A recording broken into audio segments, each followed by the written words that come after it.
আলাইকুম নড়াইলবাসী। আমরা গতকাল খবর পেয়েছি আমাদের একটা নির্বাচন যে কমিশন আছে, আমাদের আগেও তো একটা নির্বাচন কমিশন ছিল, হুদা নির্বাচন কমিশন, রকিব নির্বাচন কমিশন। আমাদের নির্বাচন কমিশনরা দিনের ভোট তারা রাতে করে দিয়েছে। তারা পুলিশকে সাক্ষী রেখে, সেনাবাহিনীকে সাক্ষী রেখে রাতের বেলায় ভোট কেটে নিয়েছে। কবর থেকে এমন শুনেছি মরা মানুষ এসেও ভোট দিয়ে গিয়েছে। আমরা এমনও শুনেছি দাদা দাদি 20 বছর আগে মারা গিয়েছে, উনিও নাকি ভোটের লাইনে এসে ভোট দিয়ে গিয়েছে। এগুলা ছিল হুদা কমিশনের কাজ। এই হুদা কমিশনের নুরুল হুদা, এই নুরুল হুদার পরিণতি কিন্তু আজকে জাতি দেখছে। জুতার মালা গলায় দিয়ে আজকে উনি কারাগারে নিক্ষিপ্ত হয়েছে। প্রিয় নড়াইলবাসী, গতকাল আমাদের নির্বাচন কমিশন বলে দিয়েছে শাপলা মার্কা নাকি আমাদেরকে দেওয়া হবে না।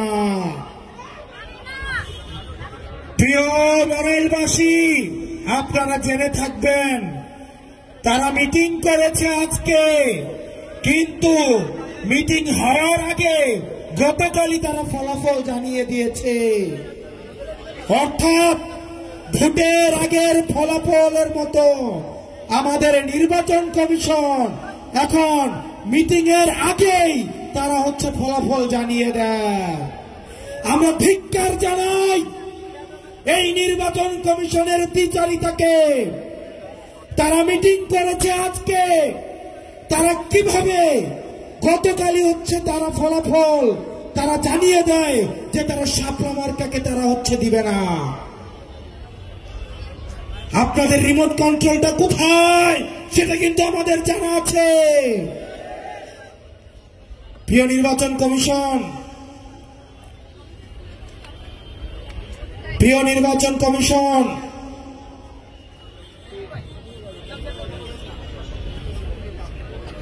আমরা দেখতাম নির্বাচনের আগে জিএম কাদের যায় ভারতে, এরশাদ যেত ক্যান্টনমেন্টে গলফ খেলতে।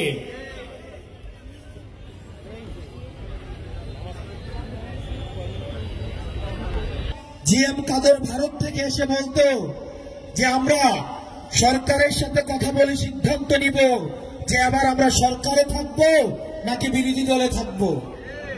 ঠিক কিনা? আমাদের কাছে খবর আছে এই নির্বাচন কমিশনের কারা কারা কিছুদিন আগে ক্যান্টনমেন্টে সিএমএইচে ভর্তি ছিলেন। আমাদের কাছে কিন্তু খবর আছে। এরশাদকে যেভাবে গলফ খেলতে নিয়ে যেত, ঠিক একইভাবে এখন অনেককেই ধরে ধরে সিএমএইচে নিয়ে যাওয়া হয়। কোন জায়গা থেকে পরিচালিত হচ্ছে রাজনীতি যে কোথায় চলে। প্রিয় নড়াইলবাসী, আপনারা আমাদের সাথে থাকবেন। আমরা প্রতিজ্ঞা করছি অতীতের যে রাজনীতিক যে ধারণা ছিল, যেই খেলা ছিল, সেই খেলার নিয়ম তো পাল্টাবই, খেলাকেও পাল্টে দিব। এই রাজনীতিবিদদের জন্য আমরা কঠিন করে অবশ্যই ছাড়বো, অবশ্যই ছাড়বো, অবশ্যই ছাড়বো। আমরা রাজনীতিবিদদেরকে জনগণের কাছে জবাবদিহি করতে আমরা বাধ্য করব। রাষ্ট্রের প্রতিষ্ঠানগুলোকে আমরা জবাবদিহি করতে বাধ্য করব। আমরা আবারও বলছি, নির্বাচন, জনগণ এবং রাজনীতি যদি করতেই হয় তাহলে চাকরি ছেড়ে দিয়ে এসে এবং ক্যান্টনমেন্ট ছেড়ে দিয়ে এসে তাহলে রাজনীতির মাঠে এসে রাজনীতি করুন।